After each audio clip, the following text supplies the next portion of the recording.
اعوذ باللہ من الشیطان الرجیم بسم اللہ الرحمن الرحیم۔ السلام علیکم امت محمد، آپ دیکھ رہے ہیں شیدائے محمد۔ جیسے کہ ہمارا موضوع ہے جنگ کربلا کے بارے میں۔ جب ایک انسان کے لیے جس جگہ مرنا یا شہید ہونا طے ہو جاتا ہے تو اللہ کی طرف سے ایسے حالات بن جاتے ہیں کہ وہ ہزاروں رکاوٹوں کے بعد بھی وہ انسان اپنی زندگی کے آخری وقت میں اس جگہ جانے کے لیے مجبور ہو جاتا ہے۔ سیدنا امام علی مقام سید الشہداء سرکار امام حسین رضی اللہ تعالیٰ عنہ، جن کا میدان کربلا میں شہید ہو جانا یہ پہلے سے ہی طے تھا، اس لیے سرکار امام حسین رضی اللہ تعالیٰ عنہ کے لیے ایسے حالات پیدا ہوئے کہ ان کو کربلا کی طرف جانا ضروری ہو گیا، کیونکہ حضرت مسلم بن عقیل رضی اللہ تعالیٰ عنہ کا خط جس میں لکھا تھا کہ کوفہ کے حالات اچھے ہیں، کوفہ کے لوگ اپنے وعدے پر قائم ہیں، جیسے ہی میرا خط آپ تک پہنچے آپ فوراً کوفہ آ جائے۔ یہ خط پہنچتے ہی اب امام حسین کے لیے کوفہ نہ جانے میں کوئی رکاوٹ باقی رہی نہیں تھی۔ امام حسین مکہ سے کوفہ جانے کے لیے تیار ہو گئے، سفر کا سامان باندھنے لگے تو مکہ والوں کو امام حسین کی اس تیاری کا پتہ چلا۔ سارے لوگوں کو یہ گوارا نہ ہوا،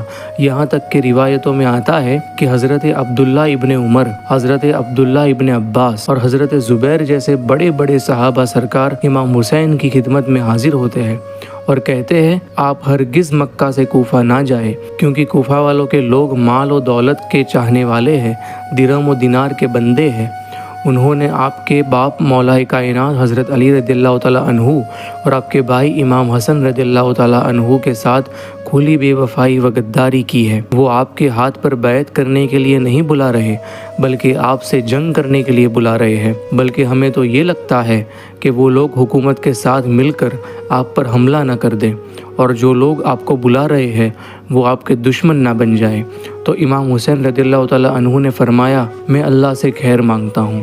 بڑے بڑے صحابہ نے امام حسین رضی اللہ تعالیٰ عنہ کو مکہ سے کوفہ جانے سے روکنے کے لیے بہت زیادہ کوششیں کی، لیکن ان کی کوشش ناکام رہی اور سرکار امام حسین رضی اللہ تعالیٰ عنہ اپنے اہل بیت اطہار، اپنے تمام گھر والوں، ساتھیوں اور عزیزوں کے ساتھ کل 82 نفوس قدسیہ یعنی 82 لوگ کے ساتھ مکہ سے کوفہ کی طرف چل پڑتے ہیں۔ امام حسین رضی اللہ تعالیٰ عنہ ذی الحجہ کے تیسرے چاند مکہ سے کوفہ کے لیے روانہ ہوئے۔ ان کے ساتھ اس سفر میں ان کے 3 صاحبزادے، 1 صاحبزادی اور 2 اہلیہ محترمہ یعنی ان کی بیویاں تھی۔ 3 صاحبزادوں میں سے ایک کا نام زین العابدین جن کی عمر 22 سال تھی اور وہ بہت زیادہ بیمار تھے۔ دوسرے صاحبزادے حضرت علی اکبر جن کی عمر 18 سال تھی۔ تیسرے صاحبزادے علی اصغر جو ابھی 6 مہینے کے ہیں، اور ایک صاحبزادی حضرت سکینہ رضی اللہ تعالیٰ عنہا جو 7 سال کے ہیں، اور 2 بیویاں جن میں سے ایک کا نام سحر بانو ہے۔ ان کے علاوہ امام حسن کے 4 صاحبزادے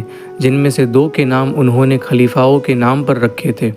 آپ سوچیں ذرا اہل بیت اور صحابہ کی محبت کتنی ہوگی۔ ان میں سے ایک کا نام حضرت ابو بکر، دوسرے صاحبزادے کا نام عمر اور باقی 2 صاحبزادے حضرت قاسم اور حضرت عبداللہ رضی اللہ تعالیٰ عنہ۔ اس سفر میں مولا کائنات حضرت علی کے 5 صاحبزادے بھی تھے، حضرت عباس بن علی، حضرت عثمان بن علی، حضرت محمد بن علی، حضرت عبداللہ بن علی اور حضرت جعفر بن علی، اور ان کے علاوہ حضرت عقیل رضی اللہ تعالیٰ عنہ بھی تھے۔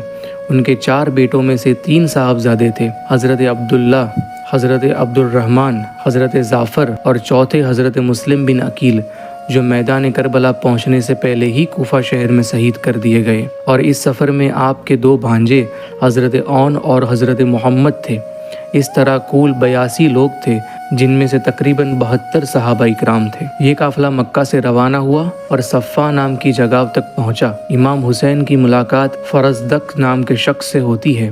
امام حسین رضی اللہ تعالیٰ عنہ نے فرزدق سے کوفہ کے حالات پوچھے تو اس نے کہا وہاں کے لوگوں کا دل آپ کی طرف ہے لیکن ان کی تلوار بنو امیہ کے ساتھ ہے۔ امام حسین نے فرمایا تم صحیح کہتے ہو لیکن ہر چیز خدا کے ہاتھ میں ہے، وہ جو چاہتا ہے وہی ہوگا۔ اگر خدا کا فیصلہ ہماری خواہشوں کے مطابق ہے تو اللہ کا شکر ادا کریں گے، اور اگر خدا کا فیصلہ ہمارے مقصد کے خلاف ہوا تو ہم جانتے ہیں کہ جو اللہ ہمیں ہماری سگی ماں سے 70 گنا زیادہ پیار کرتا ہے وہ ہمارے حق میں غلط فیصلہ ہرگز نہیں کر سکتا۔ تو ہم صبر کریں گے اور شکر کریں گے۔ پھر قافلہ صفار سے حاجر پہنچتا ہے تو اپنے وفادار ساتھیوں میں سے ایک ساتھی قیس بن مشاہر کو خط دے کر کوفہ شہر بھیجا उस खत में लिखा हुआ था, मुझे मेरे भाई मुस्लिम बिन अकील का खत मिला जिससे मालूम हुआ कि कूफा के हालात खुशगवार यानी बहुत अच्छे हैं और कूफा के लोग अपने वादे पे कायम हैं। ये खत मिलते ही मैं मक्का छोड़कर कूफा के लिए रवाना हो चुका हूँ। जैसे ही तुम्हारे पास मेरा ये खत पहुँचे तुम लोग अपना बंदोबस्त कर लेना, क्योंकि जल्द ही मैं तुम्हारे यहाँ आने वाला हूँ। सरकार इमाम हुसैन रदियल्लाहु ताला अन्हु अपने काफिले के साथ आगे बढ़ते हुए एक कुएं के पास अब्दुल्ला बिन मुती से मुलाकात हुई। उन्होंने कहा, इमाम हुसैन आपका इधर कैसे आना हुआ? आपके आने की वजह क्या है? तो इमाम हुसैन ने आने की वजह बताई। अब्दुल्ला बिन मुती ने कहा, यकीनन आप कूफा शहर में शहीद कर दिए जाओगे। ये सुनकर सरकार इमाम हुसैन ने ये आयत पढ़ी, ला युसिबना इल्ला मा कतबल्लाहु लना। हम तक वही मुसीबतें पहुंच सकती है जो अल्लाह हमारे लिए लिख चुका है। सरकार इमाम हुसैन रदियल्लाहु ताला अन्हु अपने काफिले के साथ मकाम सफ़ा से रवाना हुए तो मकाम हाजिर पहुँचे, यहाँ तक के मकाम ज़रूरत पहुँचे। अभी तक इमाम हुसैन और उनके काफिले में से किसी को भी मुस्लिम बिन अकील रदियल्लाहु ताला अन्हु के शहीद हो जाने की खबर नहीं मिली थी। फिर वो मकाम ज़रूरत से मकाम तलबिया पहुँचे, वहाँ से मकाम ज़बाला पहुँचते हैं। वहाँ बुकैर बिन असदी से मालूम हुआ कि हज़रत मुस्लिम बिन अकील और हज़रत हानी बिन उर्वा रदियल्लाहु ताला अन्हु दोनों को शहीद कर दिया गया और उनकी लाश के पैर में रस्सियाँ बांधकर दोनों को बाज़ारों में घसीटा। इस दर्दनाक खबर को सुनकर इमाम हुसैन बार बार इन्ना लिल्लाहि व इन्ना इलैहि राजिऊन पढ़ते हैं और अपने पूरे काफिले को ये खबर बताकर कहते हैं, जिन लोगों पे हमने भरोसा किया हमारे भरोसे को तोड़ चुके हैं। तुम में से जो कोई वापस जाना चाहता है तो मेरी तरफ से इजाज़त है, तुम पर कोई इल्ज़ाम नहीं होगा। तो अहले अरब के दूसरे लोग धीरे धीरे जाने लगते हैं और जो लोग इमाम हुसैन के साथ मदीना से साथ आए थे सिर्फ वहीं लोग रहते हैं। फिर मकाम सालबिया से मकाम ज़ुहुशम पहुँचते हैं। वहाँ मुहर्रम का पहला चांद था। इमाम हुसैन ने खेमा लगाया। वहाँ कूफा के गवर्नर उबैदुल्लाह इब्न ज़ियाद के हुक्म से हूर बिन यजीद तमीमी 1000 का लश्कर लेकर इमाम हुसैन को गिरफ्तार करने के लिए पहुँचा। दोपहर का वक्त था। दुश्मनों के घोड़े और सारे आदमी बहुत ज़्यादा प्यासे थे। नवासाए रसूल सरकार इमाम हुसैन ने सभी को पानी पिलाया। इतने में ज़ोहर की नमाज का वक्त हुआ। अजान के बाद इमाम हुसैन ने हूर बिन यजीद तमीमी और उसकी फ़ौज से कहा, मैं आपके पास तभी आया हूँ जब आपके बहुत ज़्यादा खत मुझे मिले हैं जो आपके आदमी लाए हैं। उन्होंने कहा, हमारे पास इमाम नहीं, आपके ज़रिए अल्लाह हमें हिदायत और हक का रास्ता दिखाए। वो सब इमाम हुसैन के सामने खामोश हो जाते हैं, किसी ने कुछ नहीं कहा। ज़ोहर की अजान के बाद इमाम हुसैन ने मुअज्जिन से कहा और उसने इकामा पढ़ी। आका हुसैन ने हूर बिन यजीद से पूछा, क्या आप अपने साथियों को नमाज पढ़ाना चाहते हैं? तो उसने कहा, नहीं, बल्कि आप नमाज पढ़ाइए और हम आपके पीछे नमाज पढ़ेंगे। इमाम हुसैन ने नमाज पढ़ाई। सरकार इमाम हुसैन अपने खेमे में गए। यहाँ तक कि असर की नमाज का वक्त हुआ। आका हुसैन ने अपने साथियों से कहा, यहाँ से निकलने के लिए तैयार हो जाओ। फिर दोनों तरफ के लोगों ने इमाम हुसैन के पीछे नमाज पढ़ी। फिर इमाम हुसैन ने तकरीर की कि तुम तकवा और परहेज़गारी को अपने साथी बनाओगे तो यकीनन अल्लाह की रज़ा और रहमत तुम्हें हासिल होगी। और ये जो हुकूमत तुम पर जुल्म सितम करती है उनकी बराबरी में उनके सामने तो हमारे अहले बैत का घराना ज़्यादा काबिल है खिलाफत के लिए। लेकिन अगर तुम लोग हमें इतने सारे खत भेजने के बाद हमसे गद्दारी करके हमारी खिलाफत को पसंद नहीं करते और जालिमों के साथ हो गए हो तो मुझे वापस जाने दो।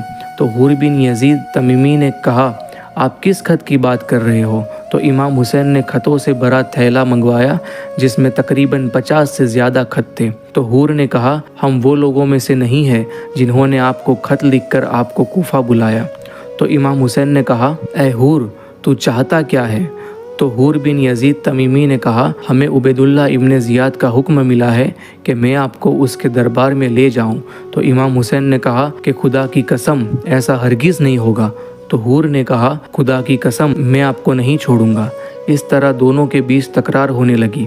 हूर बिन यजीद ने कहा, ए इमाम, अगर आप कूफा नहीं जाना चाहते तो कोई ऐसे रास्ते की तरफ जाए जो ना कूफा की तरफ जाता हो और ना मदीना की तरफ जाता हो। तो इमाम हुसैन कादिसिया के रास्ते से बाईं तरफ मुड़कर चलने लगे। हूर बिन यजीद तमीमी भी साथ साथ चलने लगा। थोड़ा सफ़र तय करके इमाम हुसैन और थोड़े फासले पर हुर बिन यजीद ने क़याम किया, आराम किया। फिर सरकार इमाम हुसैन ने अपने साथियों को हुक्म दिया, पानी भर लो और चलो। फिर कुछ ही देर चले थे कि अचानक इमाम हुसैन की आँख लग जाती है। फिर जागने के बाद इमाम हुसैन ने 3 बार फरमाया, इन्ना लिल्लाहि व इन्ना इलैहि राजिऊन वल्हम्दुलिल्लाहि रब्बिल आलमीन। ये सुन के इमाम हुसैन के साहबजादे इमाम ज़ैनुल आबिदीन उनके पास आके पूछते हैं, ए अब्बा जान क्या हुआ? तो इमाम हुसैन ने कहा, जब मेरी आंख लगी मैंने देखा कि एक मुसाफिर सफ़र कर रहा है और मौत उनकी तरफ बढ़ रही है, तो मुझे ये लगता है कि इस तरह हमें अल्लाह की तरफ से मौत की खबर दी गई। तो इमाम हुसैन के साहबजादे उनके लगते जिगर इमाम ज़ैनुल आबिदीन ने कहा, ए अब्बा जान हम क्या हक पर नहीं है? तो आका हुसैन ने कहा, उस अल्लाह रब्बुल इज़्ज़त की कसम जिसकी तरफ हमें लौट के जाना है, हाँ मेरे बेटे हम हक पर हैं। तो इमाम ज़ैनुल आबिदीन ने कहा, अब्बा जान अगर हम हक पर है तो ऐसे मौत से हमें कोई फ़र्क नहीं पड़ता। ये सुन के इमाम हुसैन ने कहा, अल्लाह तुमको बेहतरीन खैर व बरकत दे जो एक बेटा अपने बाप से पा सकता है। फिर काफ़िला मकाम नैनवा पहुंचता है। इतने में एक आदमी कूफा शहर की तरफ से आता हुआ दिखाई दिया। वो आया लेकिन उसने इमाम हुसैन की तरफ ध्यान ना दिया और सीधा हुर बिन यजीद तमीमी से मिला और कूफा के गवर्नर उबैदुल्लाह इब्न ज़ियाद का खत दिया। और उस खत में लिखा हुआ था कि हुसैन को ऐसे बंजर मैदान में ठहरने पर मजबूर कर दो कि जहां पनाह लेने की कोई जगह ना हो, जहां पानी पीने के लिए पानी ना हो। तो खत में जो कुछ लिखा था वो सब इमाम हुसैन और उनके साथियों को हुर बिन यजीद तमीमी ने बता दिया। तो इमाम हुसैन ने कहा, ठीक है हमें थोड़ा चल के ये जो सामने वाला गाँव है वहाँ ठहरने दो। तो हुर बिन यजीद तमीमी ने कहा, हमें उबैदुल्लाह इब्न ज़ियाद का हुक्म है, हम आपको बंजर ज़मीन पर ठहराएंगे और ये आदमी जो उबैदुल्लाह इब्न ज़ियाद का ख़त लेके आया है वो भी हमारे साथ है, तो उबैदुल्लाह इब्न ज़ियाद को सब बता देगा। ये सुनकर इमाम हुसैन के तमाम साथियों में एक जोश पैदा हुआ और उनमें से एक साथी हज़रत ज़ुहैर ने कहा, आका हुसैन इस वक्त हम इन लोगों से जंग कर लेते हैं क्योंकि जो लोग इनके बाद आएंगे वो बहुत ज़्यादा होंगे और हम उनका मुकाबला ना कर सकेंगे। तो इमाम हुसैन ने कहा, जंग की शुरुआत हम नहीं करेंगे। फिर इमाम हुसैन ने हुर बिन यजीद तमीमी से कहा, अरे कुछ तो आगे तक चलने दो। वो खामोश रहा और इमाम हुसैन बाई तरफ मुड़कर चलने लगे। फिर हुर बिन यजीद तमीमी के सिपाहियों ने इमाम हुसैन को और उनके साथियों को रोक लिया और कहा, यहाँ उतर जाइए, यहाँ से फुरात नदी दूर नहीं। तो सरकार इमाम हुसैन रज़ियल्लाहु ताला अन्हु ने पूछा, ये कौन सी जगह है? तो जवाब मिला, ये करबला है।